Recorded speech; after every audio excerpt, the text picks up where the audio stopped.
This is an old school bottom lane. We used to see Tristana Lulu in years past when we were talking about the LPL. And if we want to talk about lane dominance, while usually Lulu can really supplement some of those AD carries, Tristana is very dangerous. Great so far to have only best of fives. We're skipping straight out, no best of ones, no best of threes. And it's also a very condensed schedule. Not every team plays against each other here in this first split. So think about it, Grapes. I would be so terrified to go into lower bracket and I have to potentially face against AL or TS. That is not great. That is not the RNG you want to run into for sure. As we turn back to the game, Grub's being started up. Actually, Cream just taking a lot of damage from Hope. Not enough to take him down, but he does have to use the ultimate and dash away. Meanwhile, one Grub was picked up by top in the meantime, as Kanavi was able to snipe one away. That does mean that none of the feet will go over because of these Grub camps, but it looks like both teams still want to fight.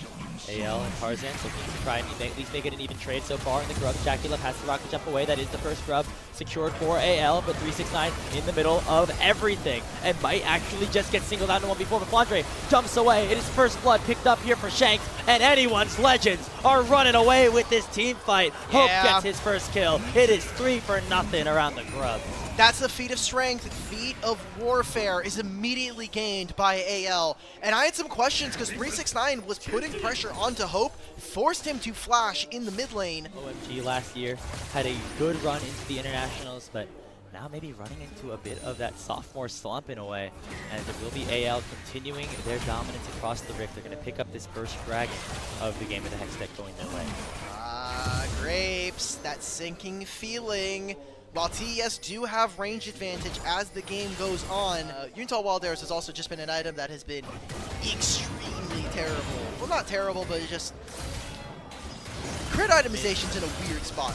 I'm gonna say that look at this top side of the map, 369 with the Fear Beyond Death on top of him, and will be enough for Kanavi to dash on top and pick up that kill. However, he's stuck between a rock and a hard place, that hard place being the Flame Chomper of Hope. A two-man charm coming through from Kyle, and the Encore says, sing it again, baby, as Hope picks up a second. Dude, predicts the flash, Crisp flashes straight into the Seraphine ult. Crisp respawns and comes back into the top side. Not really much places to go as AL are overloading here. They land the stun onto Crisp. He dies once again, and the teleport's going to come in to make it a 5-man stack for AL. Creed matches in TP of his own to prevent any further dive, but that does mean the full Grub camp will go over to anyone's legends who are looking poised to run away with this series. What an insane fight. They just completely try to cut off some of the carries of the game. Yeah, top Esports in a little bit of trouble. Needs some big response right now. Thought they could have found it with Kanavi landing the kick, but Kyle finally will get bursted down. But it will be a 1-for-1 as Hope will pick up the trade. We're trying to get this kill onto Kyle. We force our own flash, and Tarzan doing a great job. I don't even think you need to actually kill 369 here, although probably can. Now hey, why not? Sundered Sky. Wrap it up, Grapes. I think we're having a repeat of our Demacia Cup, brother. They sink right back into the shadows. They're losing Dragon while this is happening. Yeah, and you know, Shanks is going to be completely fine losing a little bit of his health bar because he knows that nobody can dive on top of him, and he knows that his team is getting things on the other side. Gold lead is only about 2,500, but this is probably the biggest lead that we've seen. For, I think, third Dragon. That's a huge spike. If he gets his second item and suddenly we're looking at TES having to play against this, I don't feel good about their hopes of being able to play the game. They need to get something back on the board. They're down about 3,000 gold, but here comes the teleport. Flandre going to join the fray. And it looks like top Esports could be collapsed upon just a little bit. Here comes Cream. Has the flash. Has the ultimate. Can he make a play? Look at Shanks on the flank. They got it! A big charm coming through, and Hope steals away all of the Herald as well. Shuffle is big. Is it enough damage though? No, it is not. Look at Hope. Just full HP, ripping apart everybody on top Esports. They get a huge fight. 4 kills already in their favor, and Crisp is on the wrong side of the map. Oh, he doesn't fully peek himself into the bush. I don't think it matters. Not worth the time. Great flash from Hope, by the way. He dodges out on Cream's Azir shuffle while it finds the rest of AL. It does not find the crucial carries of anyone's legend. It's Tristana who just... you know, big if true. Oh, Shanks. Meanwhile, Shanks? that's a better Shanks? Shurima shuffle right there. Shanks picking up the 1v1 over his mid lane opponent. Remember, Cream got the better end of things. So honestly, that makes sense. That is true. Hey, he could come away with this That series feels like a with lifetime that ago. moral I'm not victory. gonna lie. That feels so long ago that we were like, well, maybe Alistar is gonna be tech for the 1v1. We're gonna talk about that right now. There's also not a lot going on in this game. 7,000 gold at 18 minutes. I know yesterday for JDG versus OMG, they made it look quick. They finished it up in less than 20, but this game has been so one-sided, and it comes down to a lot of the execution that we've been seeing, and I think the solo lane especially, as 369, man. Kanavi, he's trying his best, man. He's looking for some sort of kill. Kyle could be a target. He already got hit him by the charm. No ultimate available, but Tarzan is here to body block his support. Shanks dashing away, now going in. Finally, Jackie Wolf picks up a big shutdown on Kanavi, gets Kyle as well. That is a start, but there is still so much more work to do. To be mad about it. I would have the energy to be mad about it, but it's game 4. It's 5 a.m. At least it's not Jace, but like I feel like at that point I'm just bargaining with myself. So like the fact that 369 does go down, all of AL were caught napping, half HP already on this Atakan.